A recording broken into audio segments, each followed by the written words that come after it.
Hello बच्चों, आप देख रहे हैं आपका अपना YouTube channel JMS coaching institute. आज हम करेंगे कक्षा 10वीं मैथ्स का अध्याय 3 दो चर वाले रैखिक समीकरण। इसके पहले हम 2 चैप्टर का वीडियो अपलोड कर चुके हैं, इसमें सारे क्वेश्चन करवाए हुए हैं, आप देख सकते हैं।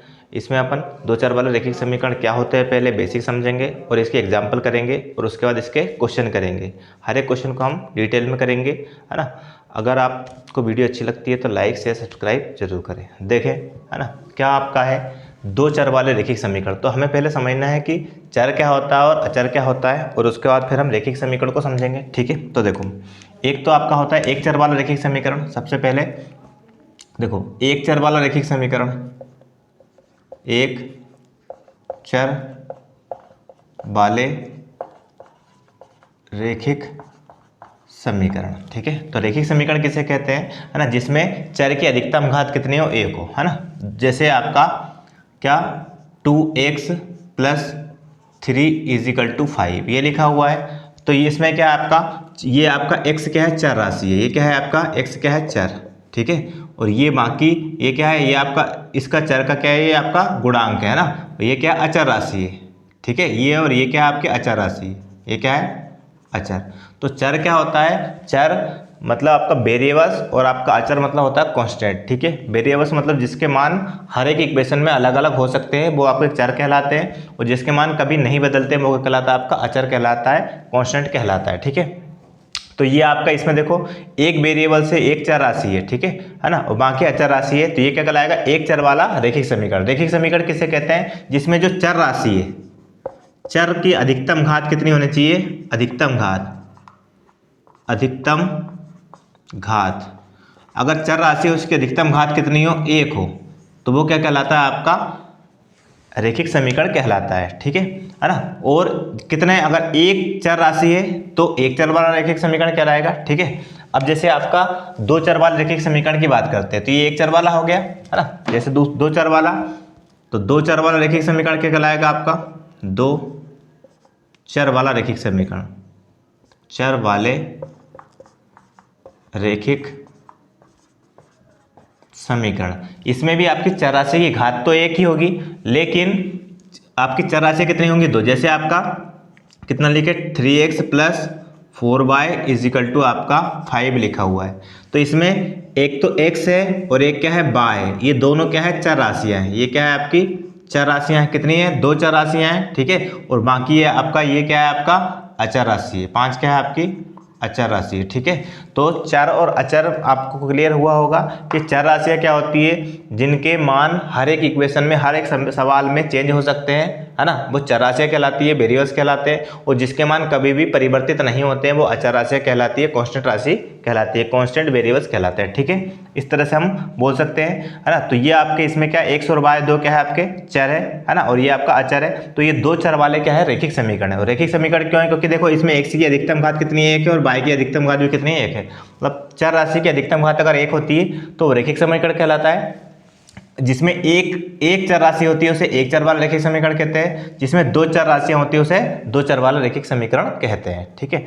अब इस चैप्टर में हम पढ़ेंगे इन समीकरणों का हल किस तरह से करते हैं, दो चर वाले रैखिक समीकरण को सॉल्यूशन किस तरह से करते हैं, ठीक है। तो अगर किसी भी चर राशि, देखो आपका जैसे आप मान लो एक इक्वेशन है आपकी x + y = 5, है ना, और आपका है x - y = 3। इस तरह से दो इक्वेशन है और इसमें आपको x और y के मान निकालने हैं, ठीक है। अब x और y के मान की तीन कंडीशन होती है आपकी। अगर x और y के मान निकलते हैं, ठीक है, या तो अद्वितीय हल होगा। अद्वितीय हल में क्या होगा, एक तो होगा आपका अद्वितीय हल, क्या होगा, अद्वितीय हल, और एक होगा आपका अनेक हल, ठीक है, की कंडीशन होगी। और एक होगी कोई हल नहीं। इनको हम डिटेल में पढ़ेंगे, है ना, एक्सरसाइज में। अद्वितीय हल में क्या होगा, इसके दो सॉल्यूशन होगा, मतलब x का एक मान निकलेगा कोई सा भी, और एक y का मान निकलेगा कोई सा भी, ठीक है। तो अद्वितीय हल कंडीशन होगी। अद्वितीय हल को क्या बोलते हैं अपन, संगत, क्योंकि इसमें क्या हो रहा है, आंसर निकल रहा है, यूनिक सॉल्यूशन है आपका। मतलब इसमें x और y का एक एक मान आता है, एक x का मान आता है, एक y का मान आता है, ठीक है। तो उसे अपन बोलेंगे अद्वितीय हल या संगत, ठीक है। और इसका जो ग्राफ होता है ग्राफ की जो लाइन होती है ना, जैसे आपका एक्स वाई अक्ष है ना, जैसे एग्जांपल के तौर पे हम बताएं, जैसे इस तरह से हम इसको डिनोट करते हैं, दर्शाते हैं, है ना। ये आपका एक्स अक्ष है और ये वाई अक्ष है ना, इसको एक्स डैश देते हैं और इसको वाई डैश देते हैं। तो इसमें जो इसका जो ग्राफ बनेगा, अगर अद्वितीय हल है तो उसका ग्राफ बनेगा, तो उसमें ग्राफ की जो दो लाइनें होंगी, क्योंकि दो इक्वेशन है, एक इक्वेशन से एक लाइन बनेगी, दूसरी से दूसरी बनेगी, ठीक है। तो दोनों लाइनें एक जगह पर क्या करेगी, क्रॉस करेगी, प्रच्छेद करेगी, ठीक है। कितने जगह पर प्रच्छेद करेगी, एक जगह प्रच्छेद करेगी, है ना। तो अद्वितीय हल होगा और एक्स और वाई के मान निकलेंगे और संगत कहलाएगा, ठीक है।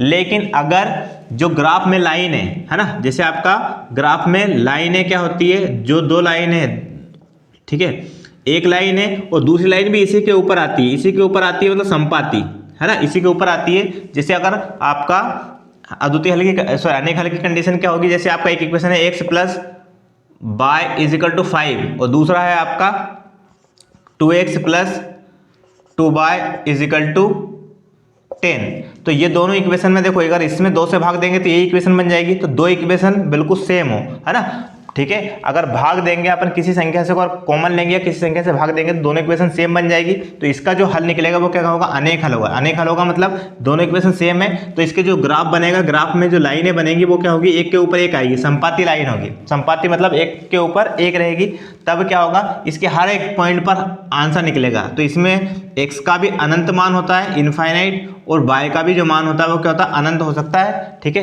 मतलब बहुत सारे मान x के हो सकते हैं, बहुत सारे मान y के हो सकते हैं। तो इसमें भी आंसर निकलता है, तो इसको भी हम बोलते हैं क्या, संगत, संगत, ठीक है, संगत, सॉरी, है ना। अब अगर कोई हल नहीं है ना, कोई हल नहीं, अगर इसमें दो इक्वेशन है और जिसमें कहीं अगर हल नहीं निकल रहा है, तो इसमें क्या होगा, आपका जो ग्राफ आएगा, वो ग्राफ की जो लाइनें आएंगी, है ना, वो क्या होंगी, एक दूसरे के समांतर जाएंगी। जैसे एक समीकरण की जो लाइन है, दूसरे समीकरण की जो लाइन है, दोनों क्या जाएंगी, एक दूसरे के समांतर जाएंगी। समांतर लाइनें कभी नहीं मिलती, हमें पता है, ठीक है। अब समांतर लाइनें नहीं मिलेंगी, जब तक ये लाइनें क्रॉस नहीं करेगी या एक दूसरे से नहीं मिलेगी, तब तक एक्स और वाई की वैल्यू नहीं निकलेगी। यहाँ पर एक्स और वाई की वैल्यू नहीं निकल सकती है, तो इसको हम बोलते हैं असंगत। क्या बोलते हैं, असंगत, ठीक है। इस तरह से हम तीनों चीज़ों को पढ़ेंगे, है ना, ठीक है। अब हम इसका एक एग्जाम्पल लेते हैं और उसको क्वेश्चन को सॉल्व करते हैं ना, फिर ग्राफ बनाएंगे हम। देखिए पूरा डिटेल ले लेते हैं इस चैप्टर का, उसके बाद फिर आगे बढ़ते हैं ना। देखो अद्वितीय हल क्या होता है, ठीक है, वो समझना, या उसी को हम देखो अद्वितीय हल होना, ठीक है। अगर अद्वितीय हल होगा तो रेखाएं क्या करेंगी, प्रच्छेद करेंगी, ग्राफ पर जो रेखाएं बनेंगी प्रच्छेद करेंगी, और आंसर क्या आएगा आपका, मतलब आपका जो हल होगा वो क्या कहलाएगा, संगत कहलाएगा, ठीक है ना। अब वो कैसे, जैसे आपका ये इक्वेशन है, दो इक्वेशन आपकी, दो समीकरण, दो रैखिक समीकरण, दो चर वाले, ठीक है। एक आपका 2x प्लस 3y प्लस बराबर 5 और 5x plus 2y is equal to 7, ठीक है। तो इसमें ये वाला आपका a1 a2 b1 b2 c1 c2 से तुलना करनी पड़ेगी। अब वो क्या है, देखो आपका ये जो है ना, x के साथ का जो कोफिशिएंट है ये आपका a1, ठीक है। y के साथ का जो कोफिशिएंट है चिन्ह के साथ, वो क्या है आपका b1, और बाकी जो बचा वो क्या है आपका, ये आपका है c1, ठीक है। फिर दूसरे इक्वेशन में जो है x के साथ का वो है a2, फिर y के साथ का जो अंक है चिन्ह के साथ, प्लस का है तो प्लस, माइनस है तो माइनस, ठीक है, ये b2, और बाकी जो बचा वो क्या है c2। इस तरह से आपका a1 b1 c1 a2 b2 c2 की तुलना कर लिया अपन ने, ठीक है ना। ये आपका रैखिक समीकरण का मानक रूप है, उससे तुलना करेंगे अपन, ठीक है। तुलना करने के बाद आपको ये कंपेयर करना है। कंपेयर कैसे करेंगे, देखो a1 बाई a2, है ना, 2y by 5 is equal to b1 by b2 का मान, b1 का मान कितना है 3 और b2 का मान कितना है आपका 2। क्या ये दोनों बराबर है, ये दोनों बराबर नहीं है, ठीक है। अगर ये दोनों बराबर नहीं है, इसका अर्थ है ये आपका देखो a1 बाई a2 और b1 बाई b2 आपस में बराबर नहीं है, ठीक है। तो तीसरा c1 बाई c2 से मतलब नहीं है फिर हमें, ठीक है।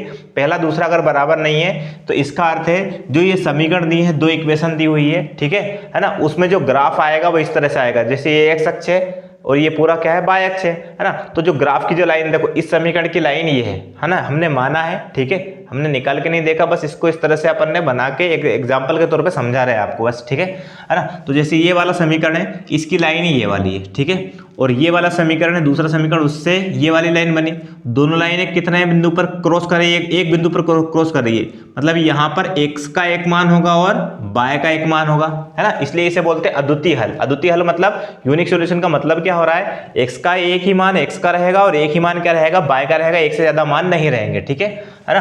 तो रेखाएं देखो प्रच्छेद कर रही है ना, तो अद्वितीय हल होगा।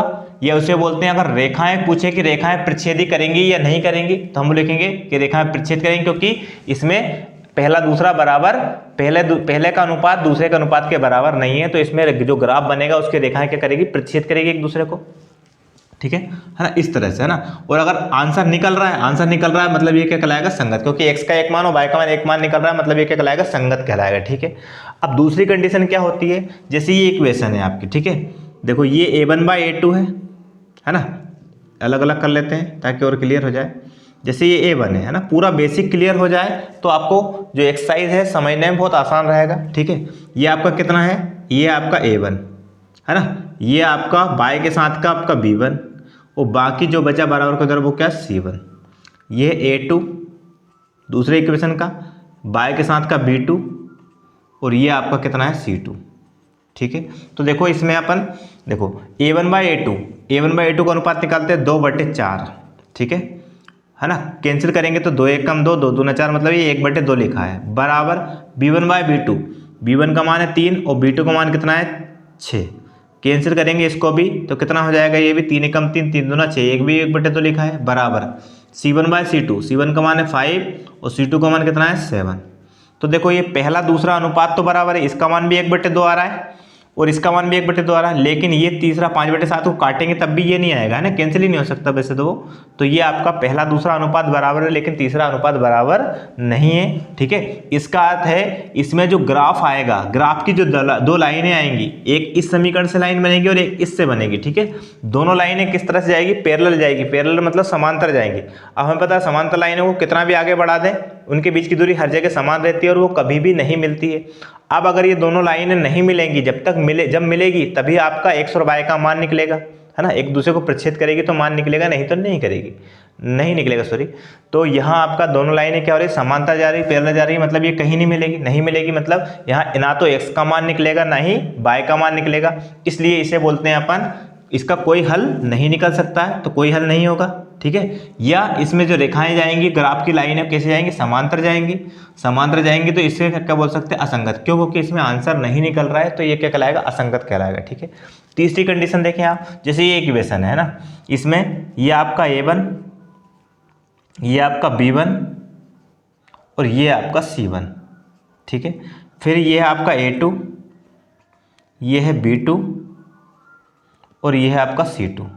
अनुपात निकालते हैं, देखो a1/a2 2/4 कैंसिल करेंगे तो कितना हो जाएगा, 1/2, बराबर b1/b2 3/6 कैंसिल करेंगे तो ये भी कितना हो जाएगा, 1/2, 3 कम 3, 3 दूना 6, 1/2, बराबर c1/c2 कितना, 5/10 कैंसिल करेंगे तो 5 कम 5, 5 दूना 10। तो देखो ये 1/2, इसका आंसर भी 1/2, इसका आंसर भी 1/2, तो तीनों अनुपात के आपस में बराबर है।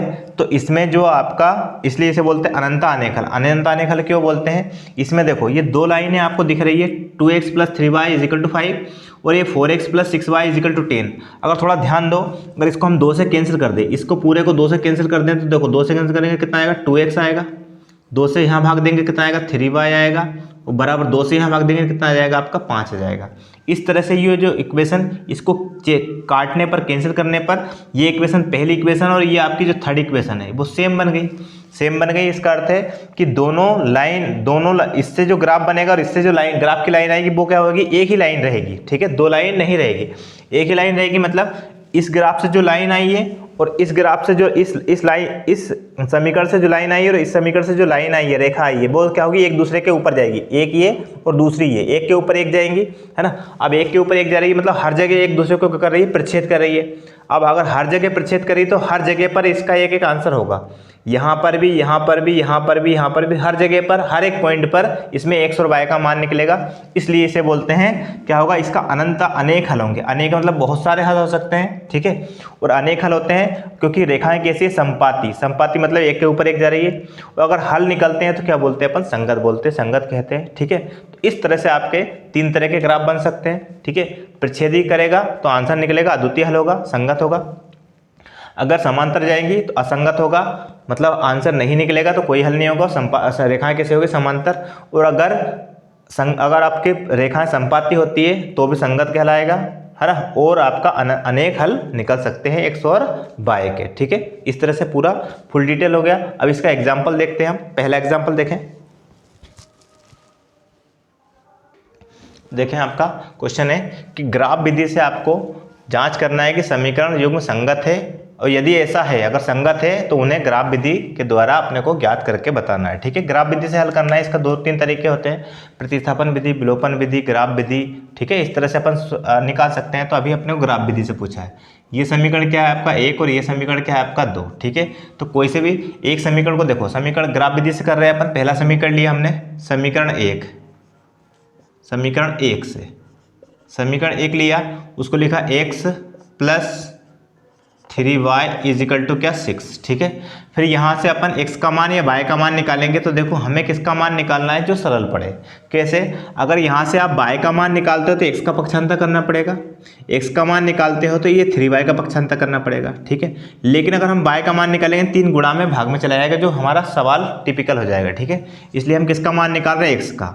x बराबर कितना 6 और 3y उधर गया तो किसका हो गया माइनस का 3y हो गया। ठीक है, ये हो गया x का मान। ये समीकरण आपका क्या हो गया 3 हो गया मान लो। ठीक है ना, इसको चेंज करके समीकरण 1 को हमने 3 बना लिया। अब देखो यहाँ से x और y के मान, यहाँ पर y की वैल्यू रखनी है और x का मान आएगा, है ना। तो मानना पड़ेगा हमें, माना y बराबर हमें, जैसे मान लो हमने y बराबर कितना रख दिया 0, कितना रख दिया 0, y का मान कितना रखा 0। अब अगर y का मान 0 रखेंगे तो यहाँ देखो आप समीकरण 1 से समीकरण 3 से x बराबर 6 माइनस 3 इंटू y की वैल्यू कितनी 0। तो x is equal to 6 minus 3 into 0 कितना होता है 0। तो x इज इक्वल टू कितना हो जाएगा 6 माइनस 0 मतलब 6 हो जाएगा। तो x का मान कितना आ गया 6। अगर y का मान 0 रखते हैं तो x का मान कितना आता है 6 आता है। ठीक है, ये आ गया, है ना। अब दूसरा देखते हैं, वापस मानते हैं एक और मान, कम से कम 2 मान तो मानने ही है आपको। ठीक है ना।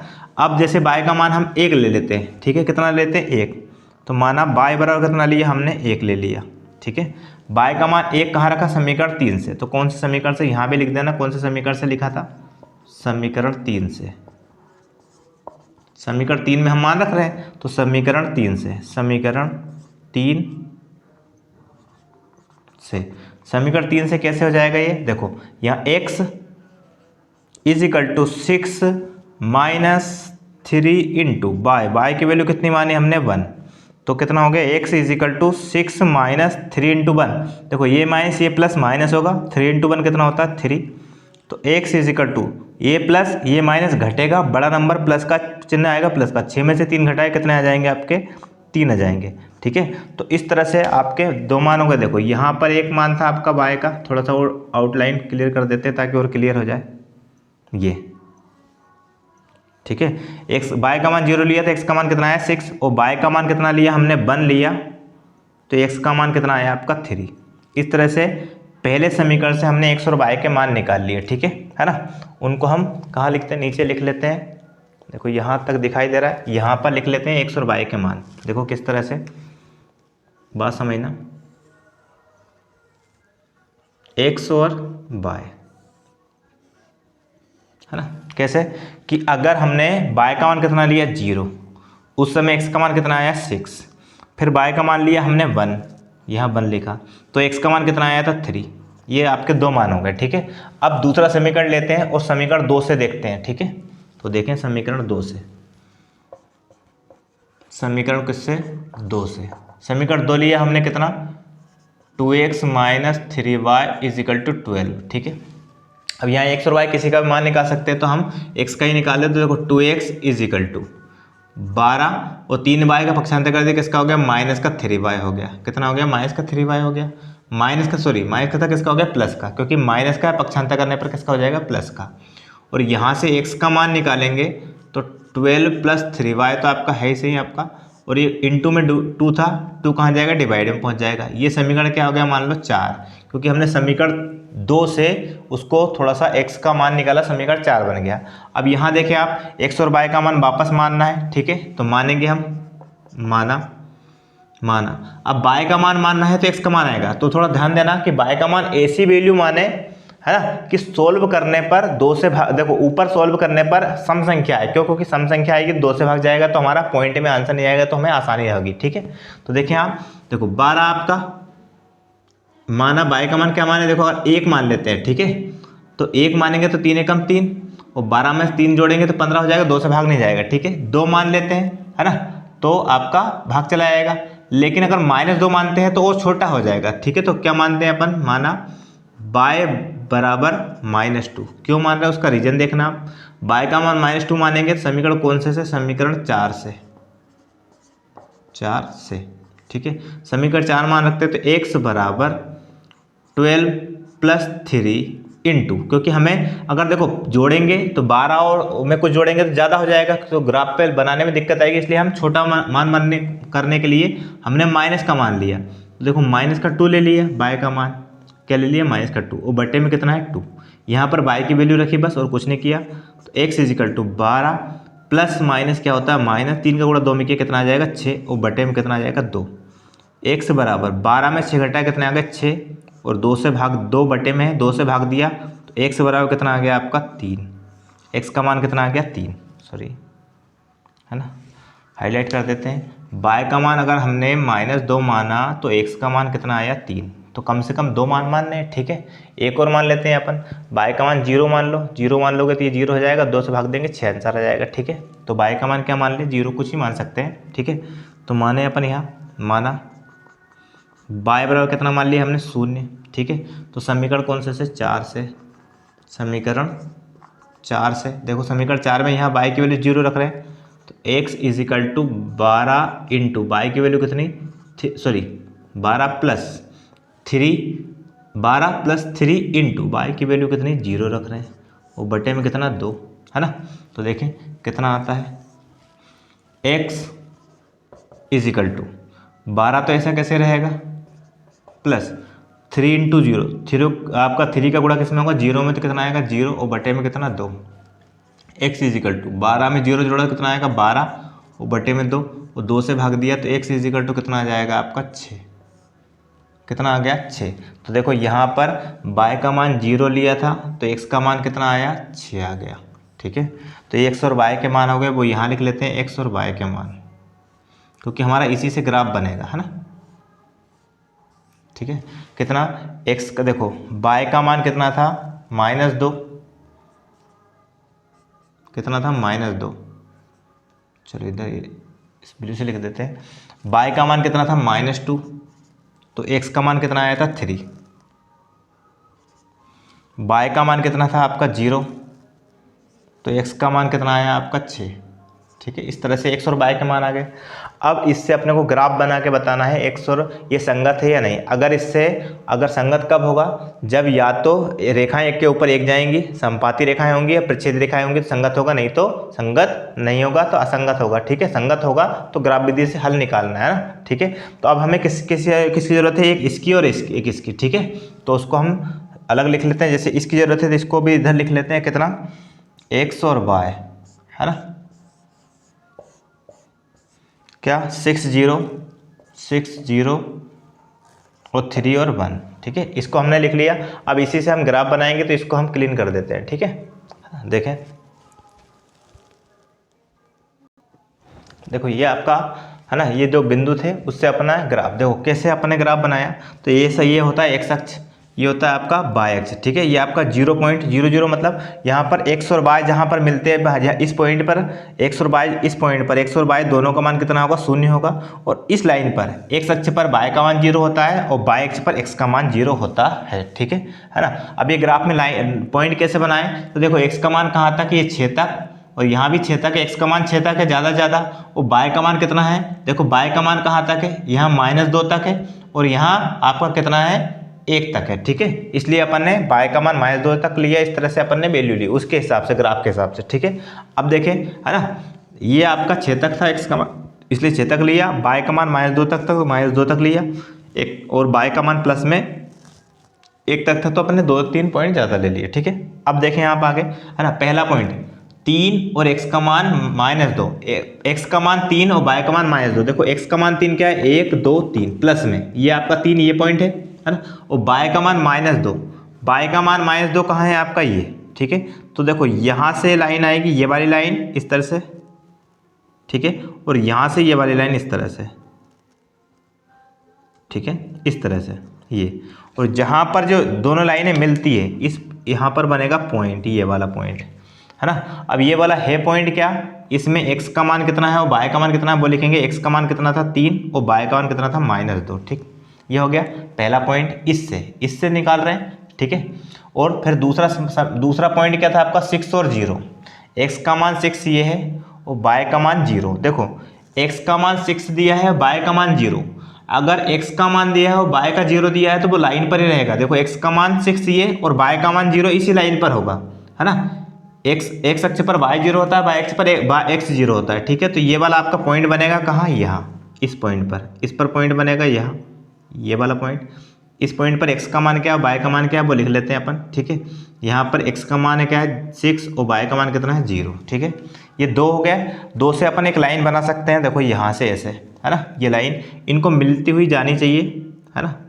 हो सकता है बिना स्केल के बनाएंगे तो टेढ़ी हो सकती है, थोड़ा देख लेना। ये इस तरह से, ठीक है, ये आपके ये पॉइंट से गई, है ना, ऐसे ये गई लाइन, और इसको आगे निकाल सकते सीधी। ये कौन सा समीकरण थी, दूसरे समीकरण की लाइन थी। दूसरा समीकरण क्या था वो लिख लेते हैं अपन, 2x - 3y = कितना था 12। ये समीकरण की थी 2x - 3y = 12 वाले की। ठीक है, अब पहले समीकरण की वाले ये आपके बिंदु है 6 और 0, x का मान 6 और y का मान 0, ये इसी पॉइंट पर आएगा। ठीक है, यही पॉइंट, मतलब ये x का मान 0, y का मान x का मान 6 और y का मान 0, ये इसी पॉइंट पर आएगा, यहाँ पर इसी पॉइंट पर। ठीक है, और यहाँ आपका 3 और 6, x का मान 3 और y का मान 6 था। देखो x का मान 3 ही है और y का मान कितना है 1 है, तो y का मान 1 ही है, तो यहाँ से एक पॉइंट बनेगा। ये y का मान 1 हो गया प्लस का, और x का मान कितना हो गया 3, तो ये वाला पॉइंट यहाँ पर पॉइंट बनेगा, ये पॉइंट बन गया, है ना। यहाँ पर x का मान 3 है और y का मान कितना है 1 है, ये अब आपका पॉइंट है। यहाँ से ये लाइन बना देंगे तो ये इस तरह से सीधी दोनों पॉइंट को मिलाते हुए एक लाइन जाएगी, ये। ठीक है, कितनी भी आगे बढ़ा सकते हैं, इसको आगे बढ़ा दें हम, ये बढ़ गई, तो इसको इधर भी बढ़ा सकते हैं अपन। ठीक है ना। तो यहाँ ये पॉइंट क्या था आपका 6 और 0। ठीक है, तो ये आपका समीकरण कौन सा था, पहला, और उसका मान क्या था आपका x + 3y = 6। ठीक है, x + 3y = 6। यही वाला समीकरण था। ठीक, अब देखो दोनों समीकरणों से, है ना, दोनों समीकरणों से ये पहले समीकरण से ये वाली लाइन गई है और दूसरे समीकरण से ये वाली लाइन बनी है आपके ग्राफ पर। दोनों लाइनें किस पॉइंट पर मिल रही है, इस पॉइंट पर मिल रही है। इस पॉइंट को क्या नाम दे दिया अपन ने, मान लो ए पॉइंट नाम दे दिया। ठीक है, तो ए पॉइंट पर दोनों आपकी लाइनें मिल रही है। ठीक है, तो ग्राफ क्या आपका, मतलब दोनों लाइनें मिल रही है, या इस पॉइंट पर x का मान क्या है आपका 6 और y का मान कितना है 0। x का मान क्या है 6 और y का मान क्या है 0। तो इसमें हम आंसर को क्या किस तरह से लिखेंगे, और देख लें आप, देखें इस तरह से हम इसको, देखो किस तरह से अपन लिखेंगे कि ये आपकी एक PQ रेखा, इसको नाम दे दिया अपन ने PQ, और ये वाली लाइन इसको नाम दे दिया अपन ने RS। तो PQ और RS रेखा का एक उभयनिष्ठ बिंदु, मतलब दोनों कहाँ पर एक दूसरे को प्रतिच्छेद करे, A पर, तो दोनों का एक क्या है उभयनिष्ठ बिंदु है, कॉमन आपका पॉइंट है। ठीक है, तो उभयनिष्ठ बिंदु क्या है, A है, जिसके अनुसार कितने हैं 6 और 0। ये कहाँ पर मिल रही है 6 और 0 पर, x का मान 6 है और y का मान कितना है 0 है। 6 और 0 है, इसलिए देखिए समीकरण युग्म का क्या होगा, एक हल होगा। एक हल में x का एक मान होगा, क्या पहला मान हमेशा x का होता है, दूसरा मान हमेशा क्या होता है y का। तो x का मान 6 है और y का मान कितना है 0 है, अर्थात समीकरण युग्म क्या है संगत है। अगर मान निकलते हैं x और y के तो संगत है, और नहीं निकलते तो क्या है असंगत है। ठीक है ना। पूरा डिटेल, सबसे पहले हमने इस चैप्टर का पूरा बेसिक समझा, बेसिक के बाद इसका एक एग्जाम्पल किया है, पूरा डिटेल में किया है। ग्राफ वाले हैं, क्वेश्चन थोड़े से बढ़े जाएंगे, लेकिन अगर आपको थोड़ा सा ध्यान दोगे तो आपको बिल्कुल क्लियर हो जाएगा, है ना। ग्राफ वाले अगर ये ग्राफ पेपर बनाओगे तो और अच्छा आपको समझ में आएगा। अगर वीडियो अच्छी लगे तो लाइक सब्सक्राइब जरूर करें। धन्यवाद।